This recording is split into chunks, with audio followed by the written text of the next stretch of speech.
it's Two Geek Soup. We're back for an episode about Captain America Civil War. It's going to be great, and hopefully in the interest of having even more scintillating conversation than we usually do, I have with me not one, but two incredible co-hosts. Daniel Camp is back with us here in studio. Hey guys again. And through the kind magic of Facebook, Aaron Welty is also with us. Hey everybody, how's everybody doing today? Glad to be back. Okay. All right. Well, let's just, I know this conversation is going to just be bonkers, and we've got a ton to talk about, so we're not going to fiddle around with anything else that's going to date when we recorded this episode. So let's just go ahead and get right into it. Aaron, you have done a truly just ridiculous amount of preparation for this episode, and I almost feel bad. I wouldn't feel bad about that at all, because when we do a lot of the live on stage conversations that we do here in DC at the Miracle Theater, I essentially do the same thing for pretty much every one of them. So it's gotten to the point now where it's standard operating procedure for me, and I'm used to it, and I know what I have to do, and I block off the time as best I can. Wow, sweet, awesome. But you rewatched, if I understand correctly, all three Captain America movies, and Avengers, and Age of Ultron, and Iron Man 1 and 2, right? So what I ended up doing was I ended up rewatching Iron Man. I skipped Iron Man 2.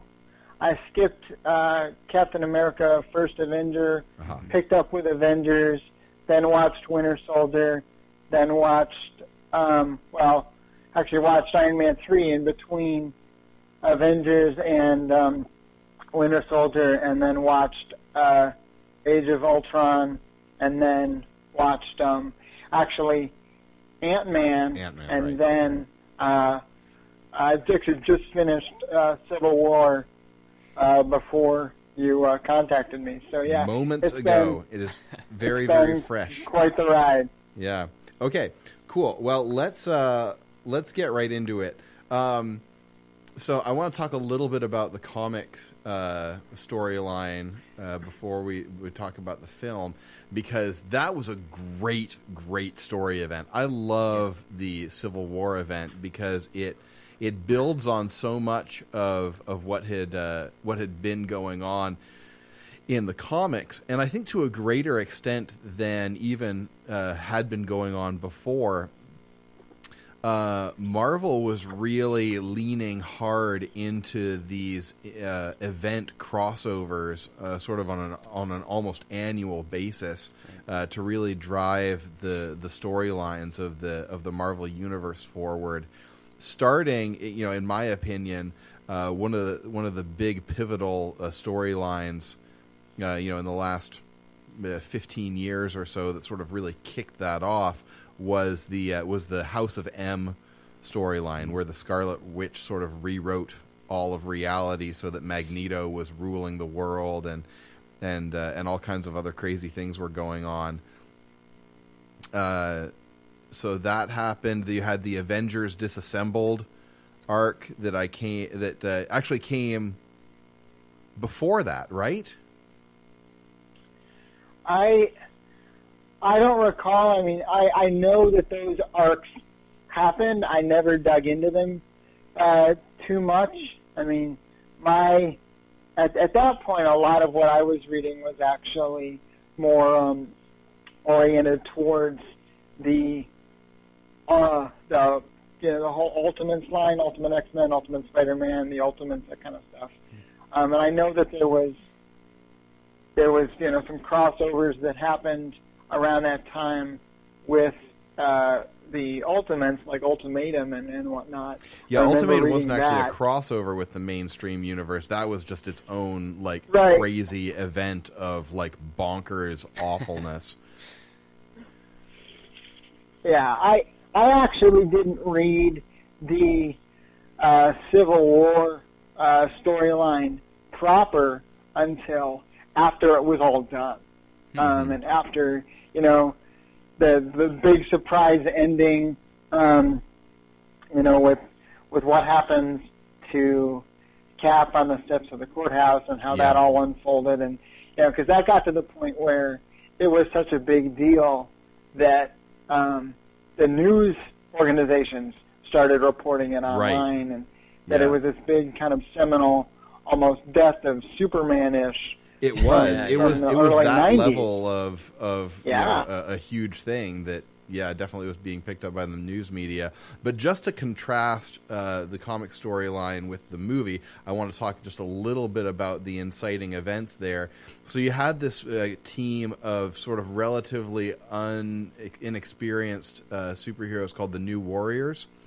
And they were actually, in the comics, they were actually doing a reality TV show starring their team. And they were going up against some guys who were kind of out of their weight class. And basically what ended up happening was a school and a good bit of a city got blown up. And that was sort of the last straw in terms of the government being willing to allow superhumans to just kind of run around and do whatever they wanted to do, and so the Superhuman Registration Act came out of that event in Stamford, Connecticut. What was interesting, really, to me was that actually in the comics leading up to that, before that, there was some registration. Legislation for superhumans that got kind of floated, and it was rejected. And at that time, before the event in Stamford happened, Tony Stark said, it probably would have been better if we had done this, now, because whatever comes next is going to be worse. And I think it's really interesting that the way that things happen in the movie sort of mirror that when he is saying to the group that this is the middle road. Right. This is the better version, because if we don't do this, the next thing that happens is going to be a lot worse. From the perspective of the MCU, the movie.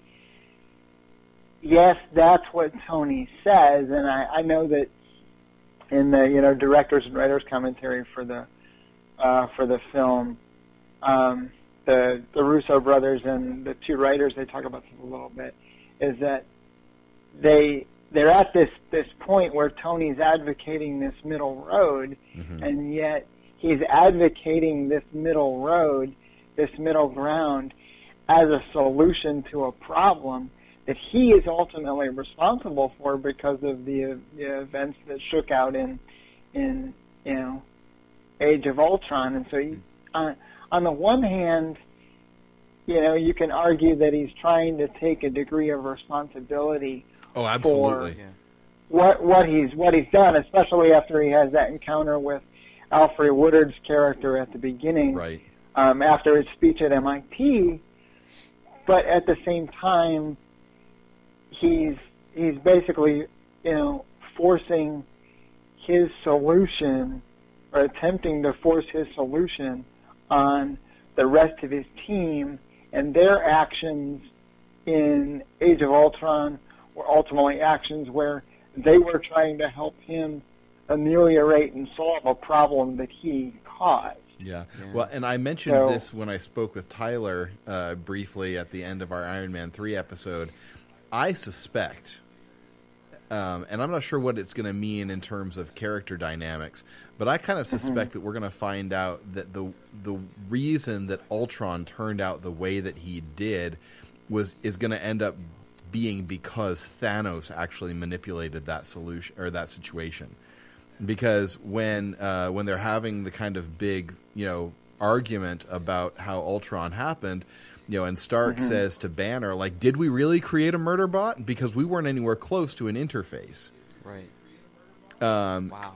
Yeah. Okay. I think it'll be really interesting if that ends up being the case. Is there does that totally absolve Tony of any guilt? Does that actually make things worse, in his mind, because he thinks, oh, I've been running around trying to do, things to make this situation better, to absolve myself, to ameliorate, as you said, the consequences of what I did. It turns out it wasn't even my fault, but now all this other stuff that I did is even worse because I thought it was my fault, Right. and so on.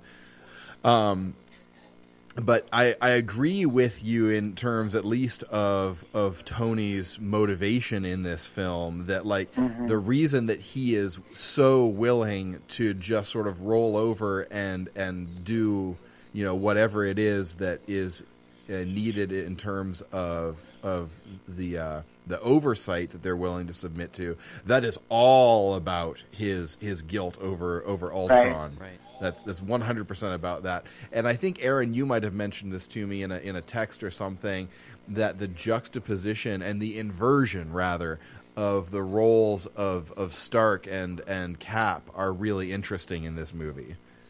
Yes, they are. It's funny because I think you and I had talked about this previously, and they actually bring it up in the commentary for Civil War about how when you start with both of those characters in their original films, they're very much, Tony's very much, I'm Tony Stark, I'm my own man, I'm going to do what I'm going to do, even to the point where we may have even brought it up in our conversation in Iron Man 2, where he's at the Senate hearing, and he essentially says, I'm here to serve myself. You can't have the suit, you can't have the Iron Man technology, because the suit and I are one. We're the same. We are the same entity, and I'm not going to, He's not to giving give up it a to part you, of and himself. and even to when you watch Age of Ultron and you listen to Joss Whedon go through some of the commentary for Age of Ultron, he essentially makes I think it's Age of Ultron, the comment, it might be the original Avengers, that, Cap is a man of the people, and Tony Stark is not a man of the people. Tony Stark is a man of Tony Stark, and it's his world, and we're all just living in it. Yeah. And so it's very much, Tony's where Tony is, whereas Cap in First Avenger is very much, he's a soldier. He follows orders and that kind of thing, and those threads continue, throughout their movies. And for Cap, I think it begins to break down in Civil War as he realizes that S.H.I.E.L.D. is falling down all around him. And then, for Tony, it begins to break down in Age of Ultron because he realizes, okay, I've made some really awful, horrible mistakes here. I mean, Whedon actually makes the argument in the commentary for Age of Ultron that Ultron isn't the villain so much as Tony is in that movie, because he's what creates the force that wants to destroy everything, kind of a Frankenstein's monster scenario. And that, leaves us where we are in Civil War, where they've done a complete kind of 180 in terms of where they are and what their worldviews are compared to what we normally know them for. Systems of authority and so on, Yep. Well, let's talk about a little bit about the beginning of Civil War and the inciting incident in the movie, where you have that accident in Lagos. Now,